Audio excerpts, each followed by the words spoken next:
Hello friends, welcome to my YouTube channel Manvik coaching centre. Friends, CTET का notification आ चुका है। 5 जुलाई को ही हमारा सीटेट होगा। सीटेट कैंसिल नहीं हुआ है। तो आज हम इसी सीरीज़ में इंग्लिश पेडागोजी का फर्स्ट चैप्टर स्टार्ट करने जा रहे हैं। टोटल हमारे 9 टॉपिक्स हैं, 9 चैप्टर हैं और हम 7 डेज़ में इंग्लिश पेडागोजी का कंप्लीट सिलेबस रिवाइज कर लेंगे। तो अगर आप भी हमारे साथ इस तैयारी में जुड़ना चाहते हैं तो स्वागत है आपका हमारे YouTube channel Manvik coaching centre पे। तो चलिए स्टार्ट। वीडियो को एंड तक ज़रूर देखिएगा क्योंकि वीडियो के एंड में हम प्रीवियस ईयर के क्वेश्चंस भी डिस्कस करेंगे कि किस तरह से सीटेट हमसे क्वेश्चन पूछता है। तो चलिए स्टार्ट करते हैं। Learning and acquisition. देखिए, लर्निंग होता क्या है? लर्निंग का मतलब ही क्या है? सीखना।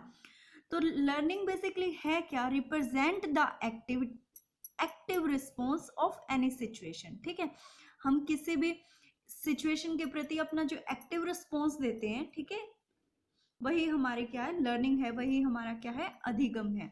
जो लर्निंग प्रोसेस है ये हमारा जीवन पर्यंत चलता रहता है। ठीक है, लर्निंग हमारी कभी खत्म नहीं होती है। ऐसा नहीं है कि हम स्कूल जाते तब तक लर्निंग करते हैं। ठीक है, लर्निंग हमारे जीवन पर्यंत चलने वाली प्रक्रिया है। Learning is a process of acquiring new skills. Learning एक ऐसा प्रोसेस है जिसके अंदर हम न्यू स्किल्स को एक्वायर करते, ग्रहण करते हैं, सीखते हैं और जो हमारे पास जो स्किल्स पहले से ही हैं, लर्निंग की हेल्प से हम उनको और ज़्यादा डेवलप कर सकते हैं। Everyone has a different rate or speed of learning. Certain factors such as, आपको पता है सभी का लर्निंग रेट अलग अलग होता है, उनकी लर्निंग स्पीड अलग अलग होती है। वो क्यों होती है? क्योंकि जो हमारी लर्निंग है वो कुछ फैक्टर्स पर डिपेंड करती है। देखिए वो फैक्टर्स कौन कौन से हैं। लर्निंग एबिलिटी, ठीक है, लर्नर्स की एबिलिटी कि लर्नर जो सीखने वाला है उसकी एबिलिटी कितनी है, वो उस चीज को सीख भी सकता है या नहीं। ठीक है। सेकंड है इन्वायरमेंट, जिस इन्वायरमेंट में हम उसको वो चीज सिखा रहे हैं वो सुटेबल है या नहीं। ठीक है। मोटिवेशन, जो बंदा सीख रहा है वो उस चीज को सीखने के लिए कितना मोटिवेट है। ठीक है, ये फैक्टर बहुत हद तक रिस्पॉन्सिबल है लर्निंग में, क्योंकि जब तक आप किसी चीज को सीखने के लिए मोटिवेट ही नहीं होंगे, मुझे नहीं लगता कि आप कोई चीज सीख सकते हैं। फोर्थ है टीचर्स कैपेबिलिटी। टीचर्स कैपेबिलिटी ये भी एक इम्पोर्टेंट रोल प्ले करती है हमारे लर्निंग में, क्योंकि अगर टीचर की ही कैपेबिलिटी ऐसी नहीं है कि वो बच्चों को अच्छे से समझा सके, उसके खुद की कॉन्सेप्ट क्लियर नहीं है, तो इससे बच्चों की लर्निंग पर काफ़ी इफेक्ट पड़ता है। अब हम है हमारा types of learning. Types of learning में हम चीज़ों को कैसे कैसे सीख सकते हैं। देखिए, फर्स्ट है हमारा मोटर लर्निंग, यानी कि क्रियात्मक अधिगम। हम एक्टिविटीज़ के थ्रू चीज़ों को सीखते हैं। जैसे छोटा बच्चा है, वो पहले खड़ा होना सीखता है किसी चीज़ के सहारे, फिर धीरे धीरे चलना स्टार्ट करता है। ठीक है, तो जो चीज़ें हम एक्टिविटीज़ के थ्रू सीखते हैं उसको हम बोलते हैं मोटर लर्निंग। ठीक है। सेकंड है हमारा वर्बल लर्निंग, यानी कि शाब्दिक अधिगम। इस टाइप की लर्निंग में जब हम किसी के साथ कम्युनिकेट कर रहे होते हैं या किसी चीज़ को सीख रहे होते हैं, उस टाइम पर हम साइन, पिक्चर, सिंबल्स या कुछ साउंड्स का यूज़ करते हैं, कुछ टूल्स का यूज़ करते हैं। ठीक है, ताकि जो हम सीखना चाहते हैं वो इजली सीख सके। ठीक है, तो कम्युनिकेशन स्किल जब हम सीखते हैं यानी कि कम्युनिकेट करते हैं, ये हमारा शाब्दिक अधिगम होता है। ठीक है, इस लर्निंग में हम क्या करते हैं? हम बोलते हैं, हम कम्युनिकेट करते हैं और ये कम्युनिकेशन स्किल एक्वायर करने के लिए हम हेल्प ले सकते हैं sign, picture, symbols, words, sounds, tools etcetera. ठीक है, आपको भी पता होगा। देखिए, पिक्चर, सिंबल से किसी चीज़ को अगर हम समझते हैं, किसी चीज़ को हम देखते हैं, वो तो ज़्यादा टाइम तक हमारे माइंड में सेट रहती है। ठीक है। थर्ड है हमारा कॉन्सेप्चुअल लर्निंग। कॉन्सेप्चुअल लर्निंग में क्या होता है? देखिए, जब भी हम कोई भी व्यक्ति होता है, ठीक है, मान लीजिए कोई भी व्यक्ति है, जब भी वो समाज के दैनिक जीवन के अनुभवों को देखेगा, ठीक है, उनको सुनेगा, लोगों के अनुभवों को सुनेगा, फिर उस पर विचार करेगा। ठीक है, विचार करने के बाद वो जो कुछ भी सीखा है, ठीक है, विचार किया उसने उसने लोगों के अनुभवों को देखा, खुद भी रियलाइज किया, उसके बाद उसने सोचा। ठीक है, सोचने के बाद वो जिस स्टेज पर पहुंचता है उसको हम बोलते हैं कॉन्सेप्चुअल लर्निंग। ठीक है, विचारात्मक अधिगम। अब ये हमारे कुछ फैक्टर हैं जो मैंने आपको पहले भी बताया था कि जो लर्निंग है हमारी वो कुछ फैक्टर्स की वजह से इफेक्ट होती है, ठीक है। जैसे कि इन्वायरमेंट है, अगर हमारा क्लासरूम का साइज और स्ट्रक्चर, मान लीजिए क्लास बहुत छोटी है और उसके अंदर बच्चे आपने 50 बिठा रखे हैं, तो ये ठीक नहीं है, ठीक है। तो होम इन्वायरमेंट भी लर्नर के लिए अच्छा होना चाहिए, लर्निंग इन्वायरमेंट होना चाहिए, तभी बच्चा सीख सकता है, ठीक है।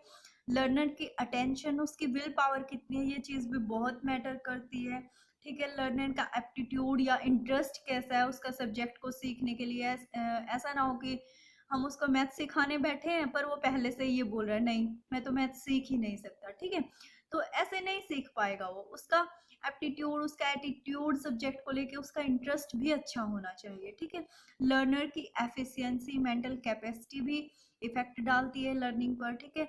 लर्नर कितना मोटिवेट है किसी चीज को सीखने के लिए, ये चीज भी हमारी लर्निंग पर इफेक्ट डालती है। रिलेटेड टू टीचर, ठीक है। हमारे जो हम लर्निंग का जो फैक्टर है वो टीचर से कैसे रिलेट करता है। फर्स्ट तो सबसे पहले बात तो यही आ जाती है कि जो टीचर है उसके सब्जेक्ट पर कमांड कैसी है, ठीक है।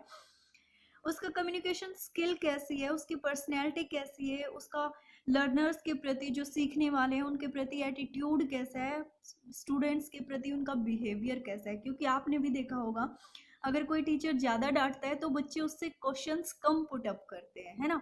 बच्चे उससे थोड़ा ज़्यादा डरते हैं। तो अगर बच्चे को कहीं डाउट है वो टीचर से पूछेगा ही नहीं तो क्या होगा, उसकी लर्निंग पर इफेक्ट डलेगा। तो बिहेवियर विद स्टूडेंट्स, टीचर का स्टूडेंट्स के साथ कैसा बिहेवियर है, ये चीज़ भी बहुत मायने रखती है। उसके बाद है हमारा most important topic RTE act. देखिए आरटीई एक्ट है बेसिकली है क्या, right of children to free and compulsory education, ठीक है।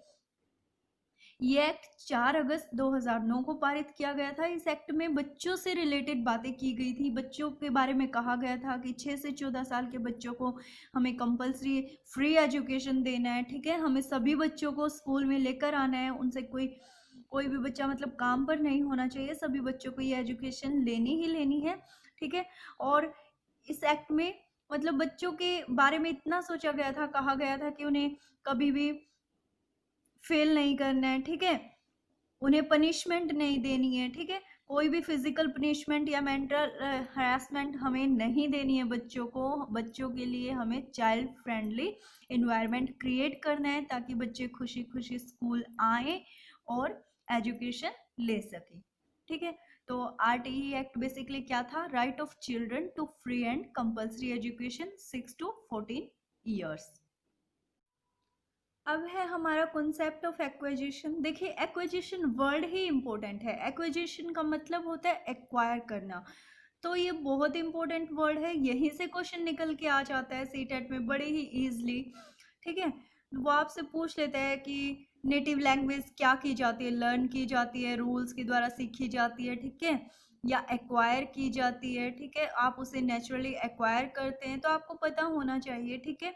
जो एक्विजिशन होता है वो होता है एक्वायर करना, ठीक है। तो वो लैंग्वेज जो हम नेचुरली विदाउट ग्रामेटिकल रूल्स हम जिसको सीख लेते हैं, अपने आप बोलना स्टार्ट कर देते हैं, उसको हम बोलते हैं लैंग्वेज एक्विजिशन, ठीक है।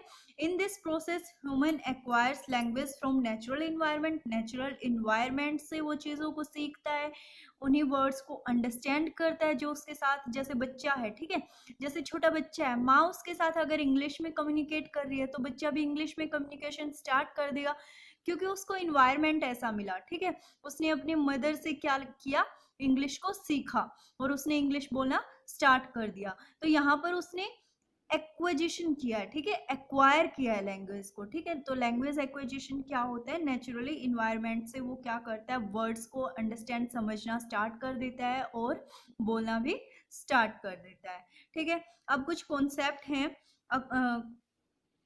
कुछ साइकोलॉजिस्ट के, जैसे कि अकॉर्डिंग टू प्याजे कॉन्सेप्ट, प्याजे ने क्या कहा था कि अगर लर्निंग सीखनी है, लर्निंग स्टार्ट करनी है तो 3 स्टेजेस से होकर गुजरना पड़ेगा। पहले आपको उसे एडेप्ट करना पड़ेगा, आत्मसात्करण करना पड़ेगा, एसिमिलेशन एंड देन अकोमोडेशन, ठीक है। He also said that classification was also important to learning language, ठीक है। किसी भी चीज़ को अच्छे से क्लासिफाई करना ये एक लैंग्वेज को लर्न करने में बड़ा ही इंपॉर्टेंट रोल प्ले करता है, ये हमें बताया था पियाजे ने।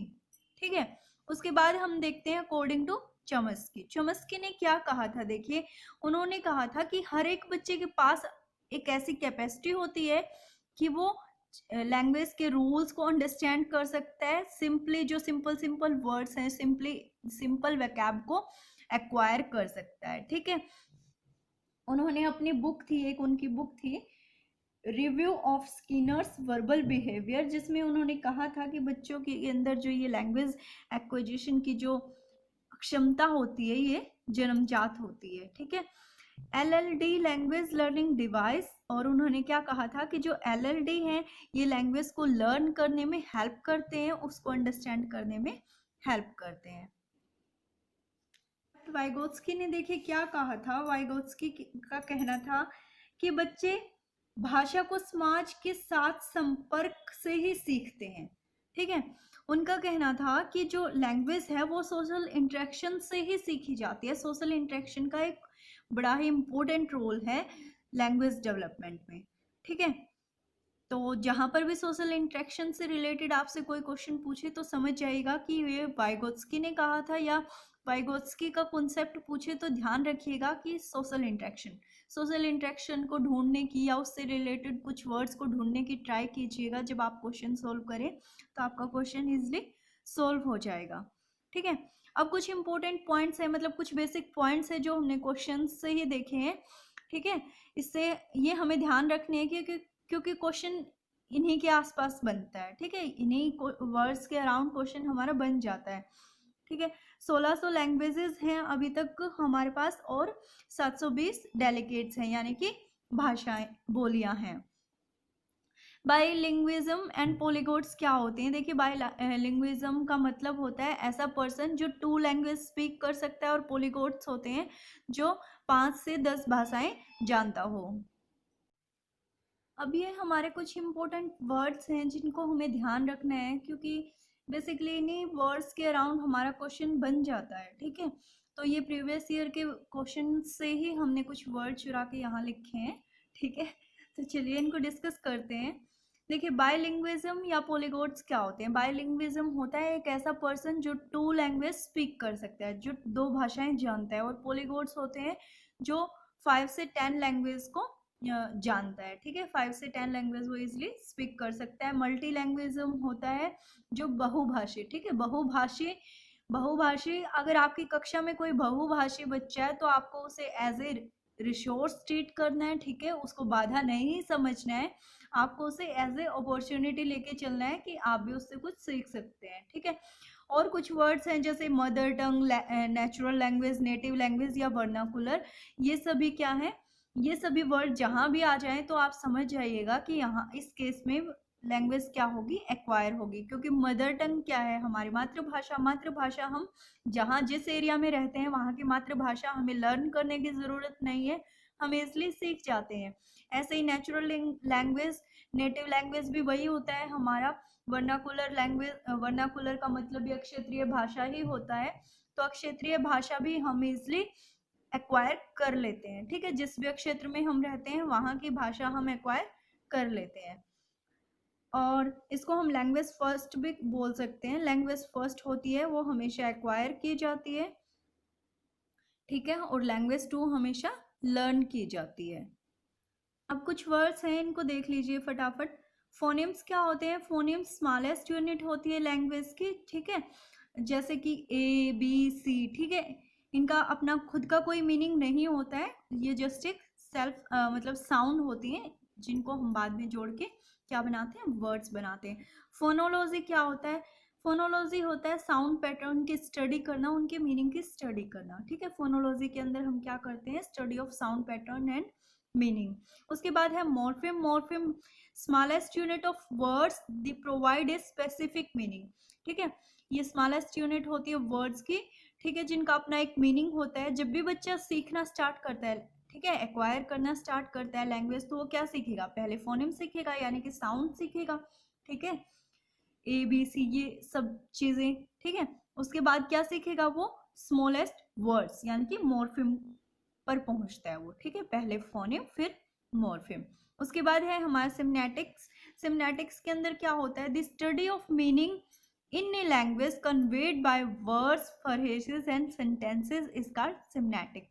देखिए, जब भी हम लैंग्वेज की बात कर रहे होते हैं तो अगर वहां पर वर्ड्स भी हैं, फ्रेजेस भी हैं, सेंटेंस भी हैं, अपनी बात को समझाने के लिए सब कुछ है, मतलब कंप्लीट वे है, ठीक है, उसको हम क्या बोलेंगे, सिमनेटिक्स। जैसे कुछ एग्जांपल दे रखे, देखिए, प्लीज डू दिस, प्लीज ये कर दीजिए, करो, ठीक है।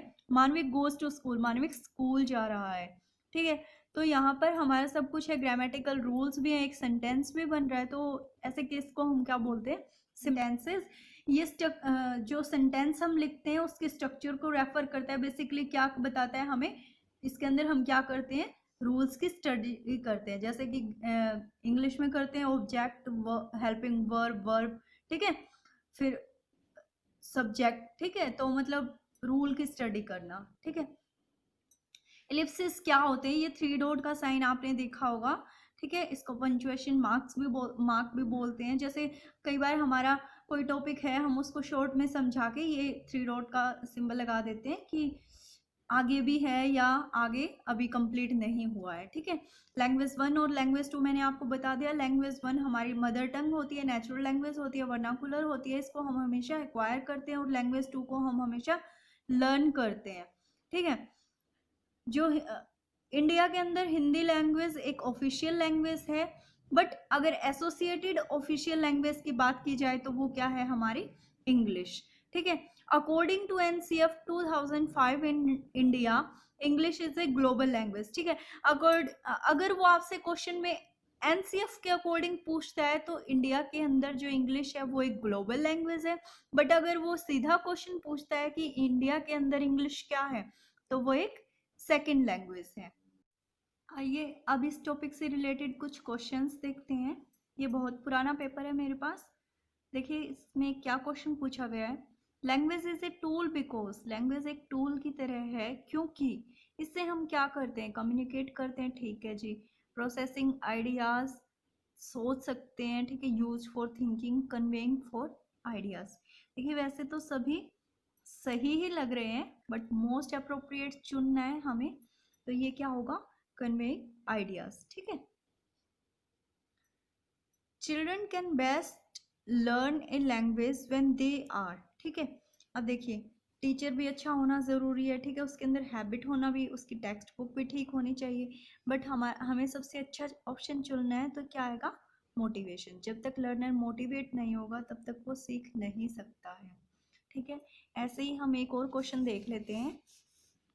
ये देखिए, मॉर्फेम इज द, अभी मैंने आपको बताया था मॉर्फेम क्या होता है, एक स्मॉलेस्ट यूनिट होती है, ठीक है, वर्ड्स की एक स्मॉलेस्ट यूनिट होती है जिसका अपना एक स्पेसिफिक मीनिंग होता है, ठीक है।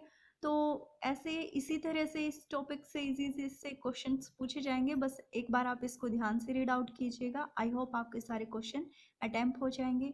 तब तक के लिए जुड़े रहिए हमारे साथ, वीडियो को लाइक, शेयर और सब्सक्राइब करना मत भूलिएगा। धन्यवाद।